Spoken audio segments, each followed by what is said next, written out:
미국의 기독교 상담학자인 레베카 피퍼시라는 사람이 쓴 토마토와 빨간 사과라고 하는 책이 있습니다.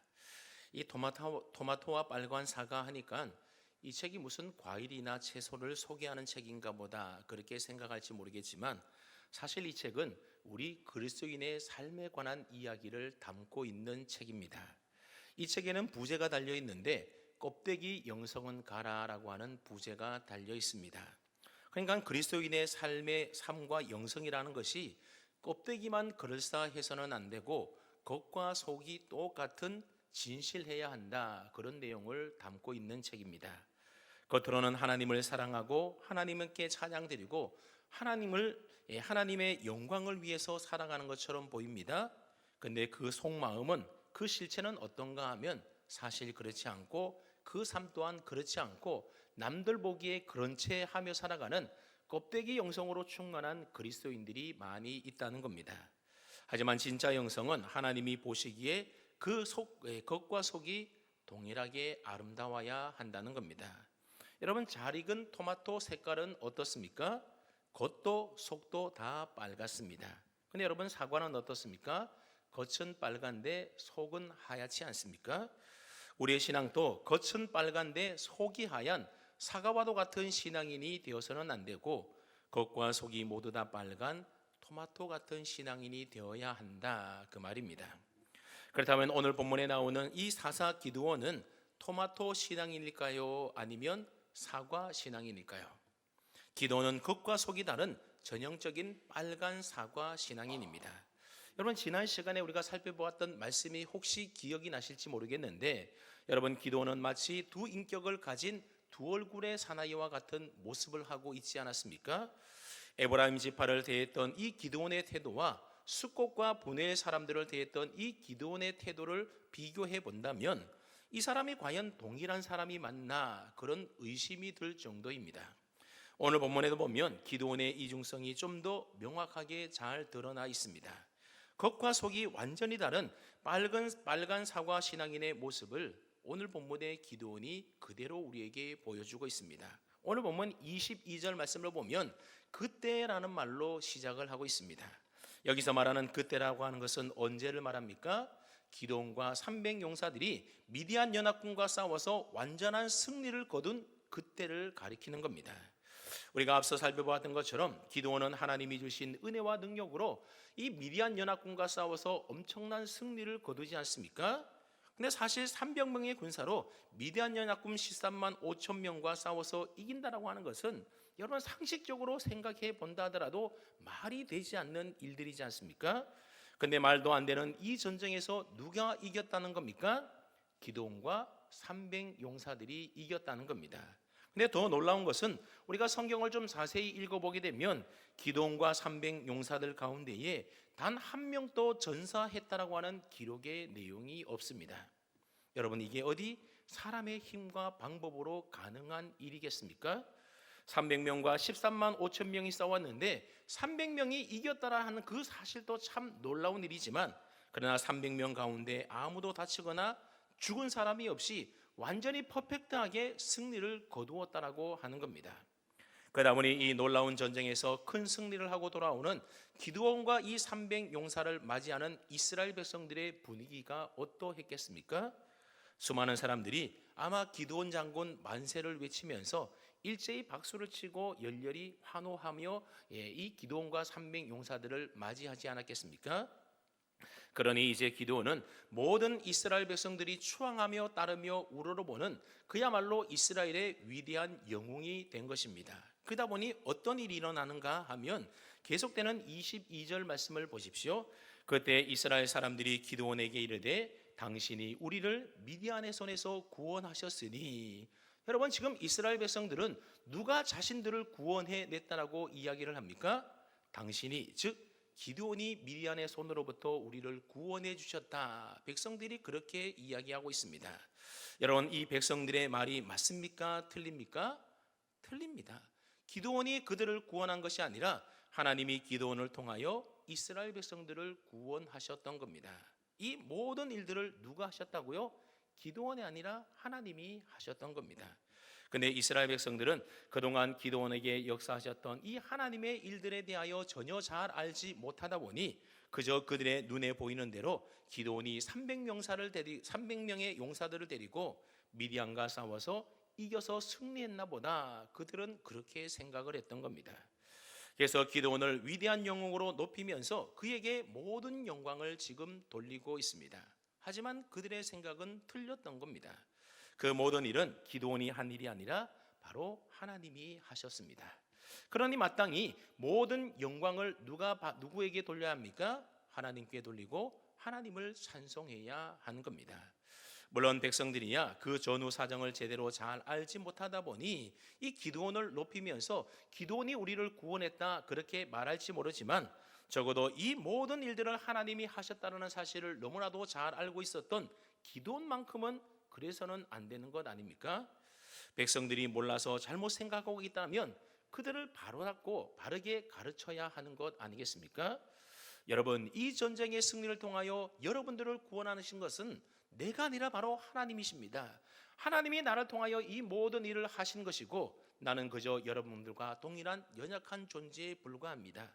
저는 하나님께 이 구원 사역을 못한다고 수도 없이 얘기를 했었고, 믿음이 생기지 않아서 하나님 앞에 징표를 보여달라고 수도 없이 요구했던 사람입니다. 마지막 순간까지 믿지 못하는 저를 끝까지 하나님께서 믿어주셔서 하나님이 저를 통하여 이 놀라운 일들을 이루어 주신 겁니다. 그러니 제가 아니라 여호와 하나님이 바로 여러분들의 구원자이십니다. 그러니 그 하나님께 모든 영광과 찬송을 돌립시다. 그리고 이제부터는 더 이상 우상 섬기지 말고 여호와 하나님만 섬깁시다. 여러분, 기드온이 마땅히 백성들을 향하여 이렇게 말해야 하는 것 아니겠습니까? 근데 기드온은 백성들이 당신의 우리의 구원자라고 하는 그 얘기를 듣고서도 그냥 가만히 있었다는 겁니다. 백성들을 말리거나 혹은 하나님이 우리의 구원자라고 그들을 가르치지도 않았습니다. 오히려 기드온은 이 모든 상황을 가만히 즐기고 있는 것처럼 보입니다. 그런데 여러분, 이런 기드온의 모습은 하나님이 처음부터 아주 우려했던 일이지 않습니까? 여러분, 왜 하나님께서 기드온이 모집했던 3만 2천 명의 군사들 가운데 다 돌려보내고 왜 딱 300명만 남겨두었던 것이겠습니까? 많은 군사들이 있으면 자기들의 힘으로 승리하고 자기들이 뭔가 대단한 일을 이루어서 하나님이 아닌 자기의 힘으로 구원을 이루었다 그렇게 얘기할까봐 하나님이 염려하셔서 숫자를 줄여서 300명만 남겨두었던 것 아닙니까? 겨우 300명 가지고 13만 5천 명이나 되는 대군과 싸워서 이기게 된다면 이 일은 사람의 힘으로 되는 것이 아니라 오직 하나님의 은혜로 된 줄로 인정하면서 하나님께 모든 영광을 돌리겠지. 아마 하나님이 그런 생각으로 3만 2천 명 가운데 나머지 다 돌려보내고 딱 300명만 남겨놓았던 것 아니겠습니까? 근데 여러분, 현실은 어떻게 됩니까? 하나님이 염려하셨던 대로 이스라엘 백성들이 그 모든 영광을 하나님이 아닌 인간 기드온에게 돌리고 있는 겁니다. 기드온조차도 하나님께 영광을 돌리지 않고 자기가 그 모든 영광을 스스로 취하고 있는 모습을 하고 있습니다. 그러니 하나님의 마음이 얼마나 씁쓸했겠습니까? 계속되는 22절 말씀을 보시면 이제 백성들은 여기에서 멈추지 아니하고 기드온에게 한 가지 요청을 하는데 어떤 요청을 합니까? 당신과 당신의 아들과 당신의 손자가 우리를 좀 다스려 달라고 요청을 합니다. 백성들은 기드온에게 제발 우리를 좀 다스려 달라고 요청한 것이죠. 쉽게 말하면 우리의 왕이 좀 되어 달라는 겁니다. 그것도 기드온 당신뿐만 아니라 당신의 아들과 손자까지 계속해서 왕권을 세습해 가면서 우리의 왕이 좀 되어 달라고, 우리를 좀 다스려 달라고 백성들이 지금 기드온에게 요구하고 있습니다. 인간 왕을 요구하고 있는 겁니다. 근데 여러분, 사실 지금 이스라엘에 왕이 있습니까? 없습니까? 인간 왕은 없지만 실제로는 이스라엘을 다스리시는 왕이 누군가 하면 바로 여호와 하나님이 그들의 왕이셨던 겁니다. 그래서 사사기 서론을 배울 때에 사사기 전체의 주제가 뭐라 그랬는가 하면 과연 누가 왕이신가? 누가 우리의 사사인가? 하나님께서 인간 사사를 세워서 이스라엘을 구원하시지만 그들도 연약한 사람인지라 문제가 많다 그랬습니다. 그러니 우리의 영원한 왕은 오직 하나님뿐이시다. 그 하나님의 다스림을 받으면서 그분께 예배하고 그분을 섬기는 것이야말로 옳은 길이다라는 것을 사사기가 우리에게 말해주고 있다라고 우리가 배운 바 있습니다. 근데 지금 이스라엘 백성들은 미디안과의 전쟁에서 이긴 승리감에 도취되어서 하나님이 아닌 인간을 왕으로 세우려고 하고 있습니다. 그러니 얼마나 어리석고 안타까운 일입니까? 그나마 다행인 것은 기드온이 백성들의 이러한 요구를 거절하게 되는데, 우리 한번 23절 말씀을 함께 읽어봅니다. 23절입니다. 시작.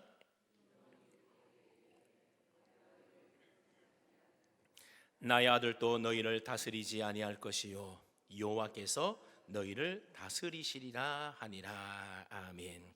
사실 기드온의 입장에서 생각해 본다면 눈 한번 질끈 감고 여러분의 뜻이 정 그러하다면 내가 이 한 몸 밥져서 여러분의 왕이 되어서 여러분들을 한번 잘 다스려 보겠습니다. 여러분 그렇게 덥석 받을 수 있는 것도 아니겠습니까? 근데 기드온은 그렇게 하지 않고 그들의 요청을 단호하게 거절했습니다. 나는 너희들을 다스리지 아니하겠고 나의 아들도 다스리지 아니할 것이다. 그렇게 단호하게 그들의 요청을 거절합니다. 왜 그렇게 한다라고 말을 하는가 하면 하나님께서 너희를 다스리는 너희의 왕이 하나님이기 때문이라고 덧붙여서 설명을 해 주었습니다. 그러니까 적어도 기드온은 이 사실을 알고 있었던 것 같습니다.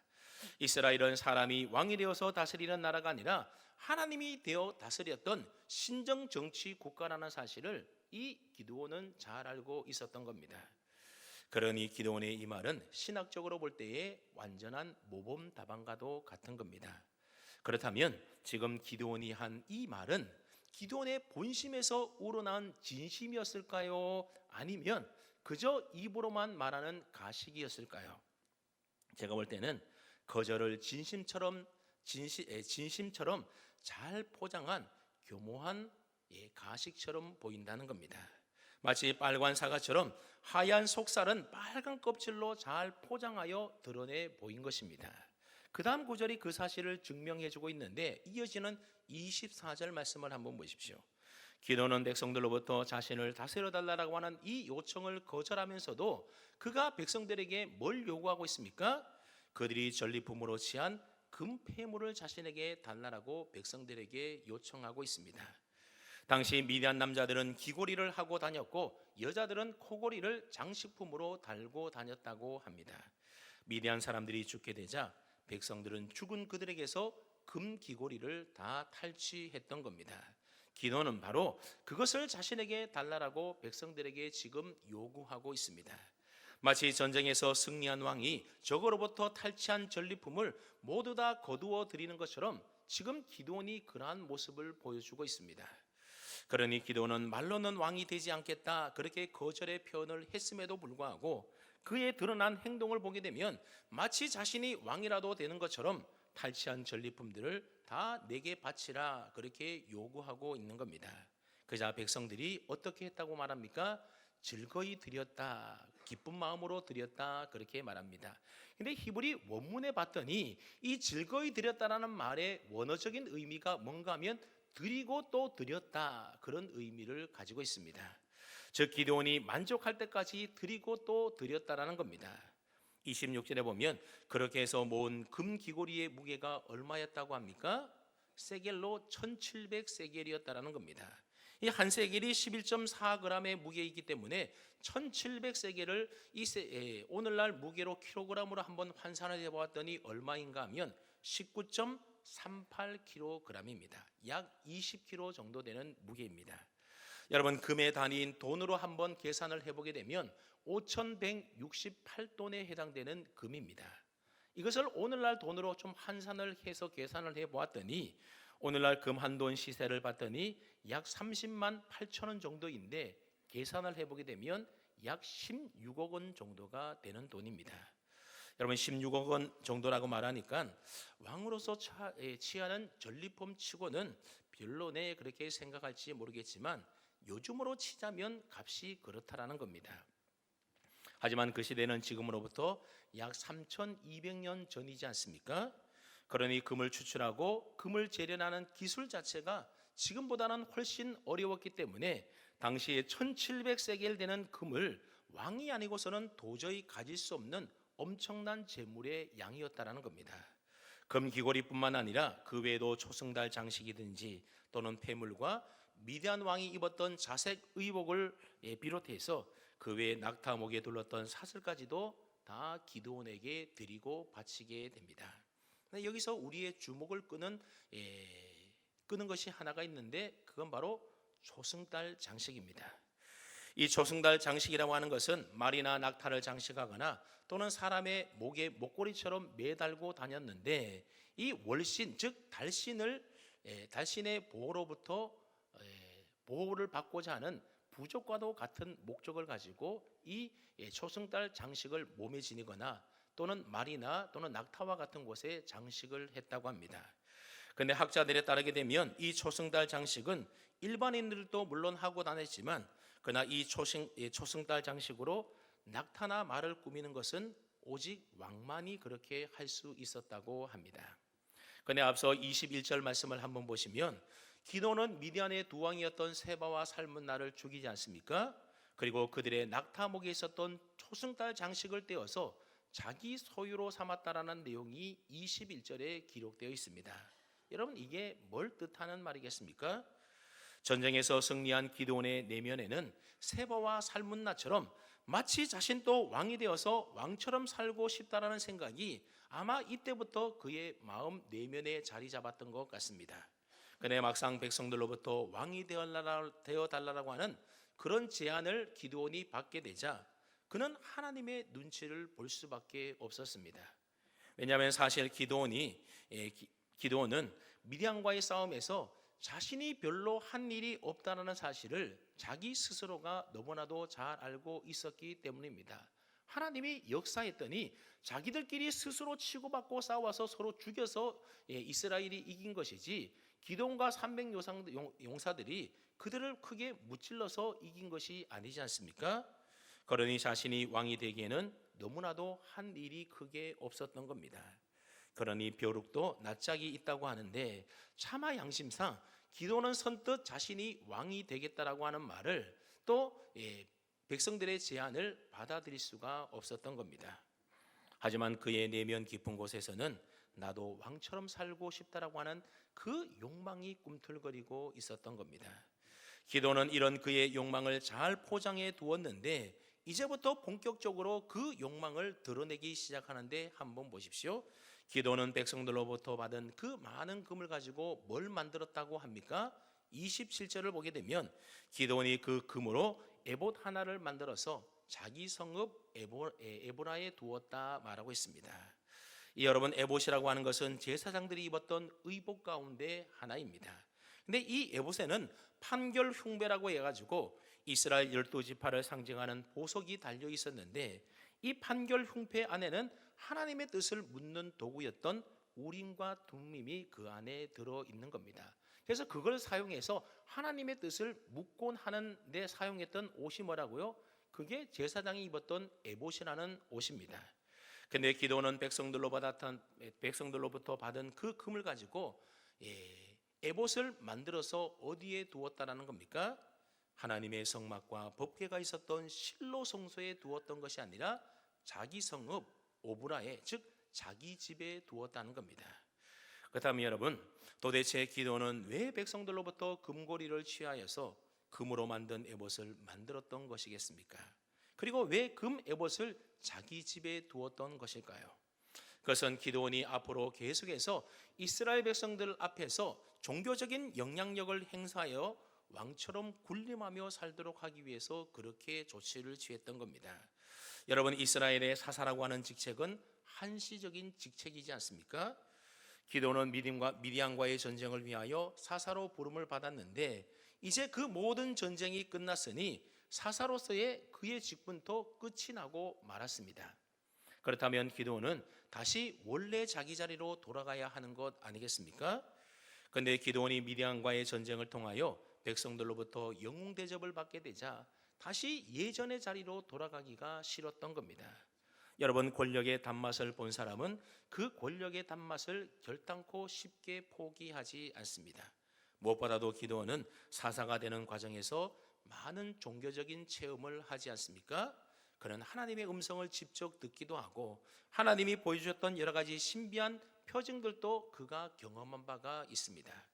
그러다 보니 아직 기드온에게는 이런 종교적인 체험이 생생히 그의 기억 속에 남아 있었던 겁니다.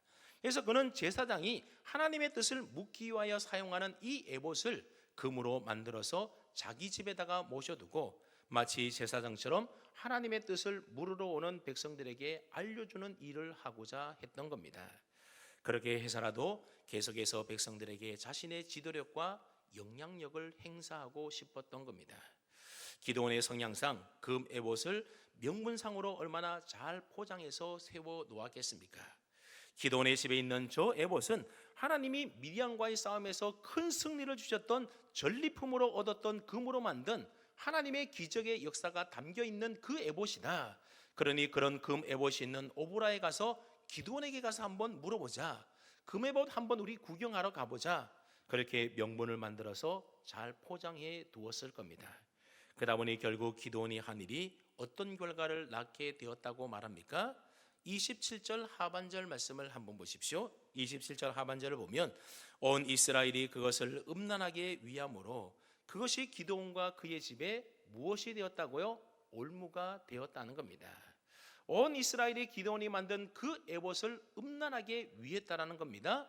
여기서 음란이라고 하는 말은 영적인 의미로서의 음란을 말하는 것인데, 즉 우상을 섬기듯이 에봇을 섬겼다 그 말입니다. 결국 기드온이 만들어 놓았던 그 금 에봇이 이스라엘 백성들의 우상이 되어서 이스라엘 백성들로 하여금 범죄하도록 만드는 올무가 되어 버렸던 겁니다. 그러니까 이스라엘 백성들이 실로 성소에 가서 하나님께 제사드리며 예배드리러 했던 것이 아니라 오히려 기드온 집에 있었던 에봇에게 묻고 에봇을 섬기는 우상 숭배에 빠져들도록 만들었던 겁니다. 누가 그랬다고요? 기드온이 그랬다라는 겁니다. 그러니 이런 기드온의 모습은 하나님의 뜻과는 아무런 상관도 없이 하나님을 이용해서 그저 자신의 지도력과 영향력을 백성들에게 계속 행사함으로 물질과 권력을 탐하고 있었음을 알 수가 있습니다. 그는 입으로는 하나님만이 자신의 왕이라고 하나님이 우리를 다스린다고 선포하고 있었지만 어디까지나 그의 말은 그저 포장된 욕망이었을 뿐 실제로 그는 에봇을 이용하여 왕과 다름없는 삶을 추구하며 살았던 겁니다. 그래서 30절에 보면 기드온이 아내가 많음으로 그의 몸에서 낳은 아들이 70명이었다 그렇게 밝히고 있습니다. 여러분, 아내가 정확하게 몇 명인지는 모르지만 아주 많았다는 겁니다. 그리고 그들을 통하여 낳은 아들이 자그마치 얼마였다고요? 70명이었다는 겁니다. 아들이 70이었으니 딸까지 합치게 되면 적어도 자식이 100명은 넘지 않았겠습니까? 여러분, 이것은 아무나 그렇게 할 수 있었던 일이 아니라 오직 그 당시에 왕들만이 그렇게 할 수 있는 일들이지 않습니까? 그런데 기드온은 거기서 멈추지 않고 정식 아내들 외에도 첩까지 두었다라고 말하고 있습니다. 그래서 31절에 보면 세겜에 있는 첩이 아들을 낳았는데 그 아들의 이름이 뭐라고 말합니까? 아비멜렉이었다라는 겁니다. 이 아비멜렉이라는 이름의 뜻이 참으로 의미심장한데 이 이름의 뜻이 뭔가 하면 나의 아버지는 왕이다라는 뜻을 가지고 있는 이름이 바로 아비멜렉입니다. 나의 아버지는 왕이다는 겁니다. 그렇다면 아비멜렉의 아버지가 누구입니까? 기드온이지 않습니까? 그렇다면 누가 왕이라는 겁니까? 기드온이 왕이라는 겁니다. 이 아들의 이름을 누가 지어줬겠습니까? 아버지인 기드온이 자기 아들의 이름을 지으면서 나의 아버지는 왕이다, 아비멜렉 그렇게 지어주었던 겁니다. 그러니까 기드온은 겉으로는 내가 왕이 아니다, 하나님이 우리의 왕이시다 그렇게 포장해서 말을 하고 있지만 실제로 그의 삶의 모습은 어땠다는 겁니까? 자신이 왕처럼 백성들 위해 군림하며 살았다는 겁니다. 하나님이 가장 싫어하시는 우상 숭배의 올무에 백성들이 빠지든지 말든지 거기에는 아무런 관심도 상관도 하지 않고 오로지 권력과 물질을 탐하면서 자신만이 왕 같은 삶을 누리는데 모든 관심을 기울이며 살았다는 겁니다.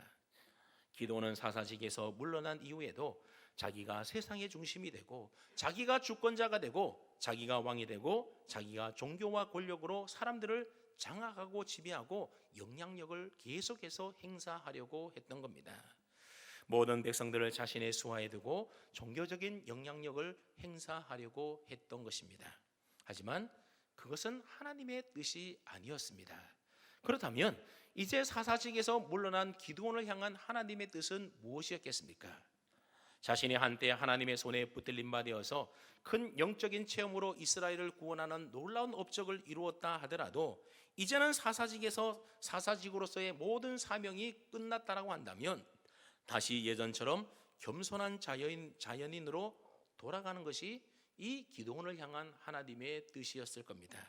그리고 이제부터는 겸손히 제사장을 통하여 말씀하시고 들려주시는 하나님의 그 음성에 귀 기울이면서 그 권위 아래에 복종하며 살아가는 삶의 모습을 백성들 앞에 보여주면서 살아가는 것, 여러분 그것이 기드온이 하면서 살아가야 될 삶의 모습이었다는 겁니다. 근데 기드온은 금으로 에봇을 만들어서 자기 집에다가 모셔두고서는 그것을 이용하여 계속해서 백성들 앞에 백성들을 자기 영향력 아래 두고 마치 왕처럼 군림하며 살려고 했던 겁니다. 그것이 바로 기드온의 치명적인 실수였습니다. 여러분 오늘날 교회 안에도 보면 은퇴하신 원로 목사님과 현재 심호하는 담임 목사의 관계가 껄끄러운 교회들이 종종 있습니다. 물론 여러 가지 이유들이 있겠지만 크게 두 가지인데 결국 하나는 담임 목사 때문이고 다른 하나는 원로 목사님 때문이라는 겁니다. 여러분 현재 심호하는 담임 목사님이 원로 목사님을 잘 섬기지 못하게 되면 그 관계가 불편해지게 되어서 원로 목사와 담임 목사가 사이가 좋지 않아지게 되는 겁니다. 그렇지 않으면 은퇴하신 원로 목사님께서 심호하는 담임 목사의 그 목회 사역에 대해서 미주알 고주알 간섭하거나 혹은 당회원들을 통해서 교회 안의 영향력을 계속 행사함으로 인하여서 담임 목사와 원로 목사 사이에 갈등이 빚어지는 경우들이 대부분이라는 겁니다. 그래도 저희 교회 원로 목사님께서는 한 번도 저의 목회에 대해서 이렇다 저렇다 말을 대시거나 간섭한 적이 없는데 그런 면에서 저는 참 복받은 목사인 것 같습니다. 그래서 정영교 원로 목사님을 저는 참 존경합니다. 제가 현재 심호하고 있는 담임 목사에서 그런지 모르겠지만 원로 목사님들께서 심호에서 은퇴하셨다라고 한다면 이제 그 교회의 모든 목회 사역은 누구에게 맡겨야 하는 것이겠습니까? 은퇴했으면 후임 담임 목사에게 다 맡겨야 하는 겁니다. 물론 보면 답답할 때도 있고 마음에 안 들 때도 있겠지만 그럼에도 불구하고 어떤 간섭이나 영향력을 크게 행사해서는 안 된다는 겁니다. 물론 담임 목사도 원로 목사님으로부터 목회에 대한 조언이나 의견을 잘 경청하고 원로 목사님을 잘 섬겨야 하는 것은 당연한 일일 겁니다. 그러나 그렇다 하더라도 하나님께서 현재 심호하는 담임 목사와 그 당회를 통하여 역사하고 일할 줄로 믿고 원로 목사님은 기도하고 그 권위에 그대로 따르고 순종하는 것이 저는 좋다라고 생각을 합니다. 이건 원로 목사와 담임 목사의 관계뿐만 아니라 당회도 그렇고 다른 기관들도 다 마찬가지라는 겁니다. 내가 어떤 기관의 회장직에서 물러나거나 또는 어떤 직분에서 은퇴한 이후에는 내가 그 기관 안에서 어떤 영향력을 계속 행사하려 하기보다는 현재 그 일의 직분을 맡아서 일하고 있는 그 사람들이 그 일을 잘 감당해 나갈 수 있도록 믿어주고 기도해주고 격려해주고 때로는 기다려줄 필요가 있다는 겁니다. 그런데 여러분 기드온은 사사직에서 물러났음에도 불구하고 여전히 자신의 백성들에게 계속해서 어떤 영향력을 행사하려 하다 보니 해서는 안 될 일까지 지금 하고 있는 것 아니겠습니까? 그래서 금으로 에봇을 만들어서 자기 성읍 오보라에 두고 백성들로 하여금 우상을 섬기듯이 금 에봇을 음란하게 섬기도록 만들었던 겁니다. 여러분 기드온이 사사로 부름받았을 때에 그의 아버지 집에 있었던 우상들을 그가 어떻게 했습니까? 하나님의 말씀에 순종하여 두려웠지만 밤중에 바알단을 다 헐어버리고 아세라 목상들을 다 찍어버리고 그 나무로 여호와를 위한 제단의 번제물을 태워서 하나님께 번제를 드림으로써 바알과 싸우는 자라고 하는 여룹바알이라고 하는 별명을 얻었던 사람이 기드온이지 않습니까? 우상의 단을 헐었던 그가 이제는 우상을 도리어 만들어서 이스라엘 백성들을 올무에 빠지게 하는 사람이 되어버렸다라는 겁니다. 그러니 그가 그렇게 많은 종교적인 체험을 했음에도 불구하고 그의 신앙이 한순간에 다 무너져 내려버렸던 겁니다. 왜 그랬을까요?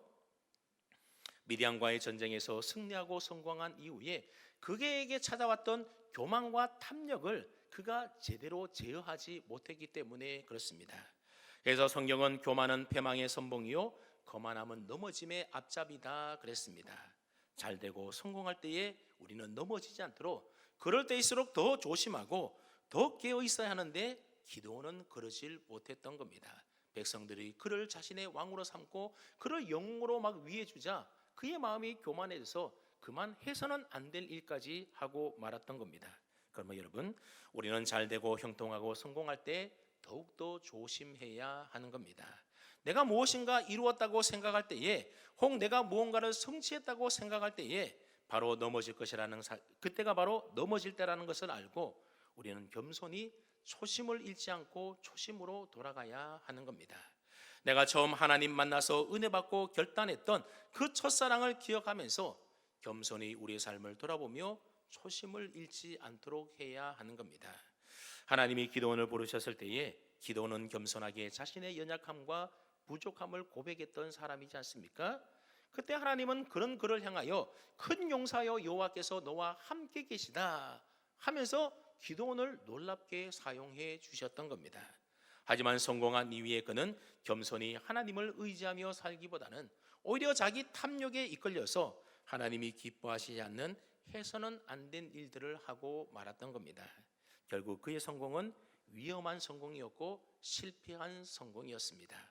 사랑하는 성도 여러분, 여러분들은 겉과 속이 다른 사과와 같은 신앙인입니까? 아니면 겉과 속이 똑같은 토마토 같은 신앙인입니까? 저와 여러분들은 겉과 속이 다른 사과 같은 신앙인들 되지 마시고 겉과 속이 똑같은 빨간 토마토 같은 신앙인들 되시기를 축복합니다. 그러기 위해서 우리는 잘되고 형통하고 성공했다 싶을 때에 우리는 교만에 빠지지 말고 물질과 탐욕에 눈이 멀지 않도록 늘 영적으로 더욱 깨어 있어야 하는 겁니다. 무엇보다도 우리가 이왕 하나님 믿고 예수님을 믿기 시작했다면 중간에 시들해버리는 그러한 시시한 신앙인으로 끝맺지 말고 주님이 우리를 부르시는 우리의 생의 마지막 그 순간까지 끝까지 우리는 초심을 잃지 않고 신실하게 아름다운 신앙생활을 우리들은 해 나가야 하는 것입니다. 이전에 아무리 잘 믿어도 지금 잘 믿지 못하면 아무 소용없는 것 아닙니까? 그리고 지금 아무리 잘 믿는다 하더라도 내 생의 마지막 끝날까지 우리가 제대로 잘 믿지 못한다고 한다면 우리 주님 앞에 서는 날 결단코 착하고 충성된 종이라는 칭찬을 받을 수가 없을 겁니다. 그러므로 날마다 영적으로 더욱 깨어 있어서 하나님으로부터 나를 멀어지게 만드는 교만과 탐욕과 죄의 유혹을 우리는 철저하게 물리치면서 내게 맡겨주신 사명 붙들고 끝까지 믿음 안에서 승리하며 살아갈 수 있는 그런 저와 여러분 다 될 수 있기를 주님의 이름으로 축원합니다. 아멘.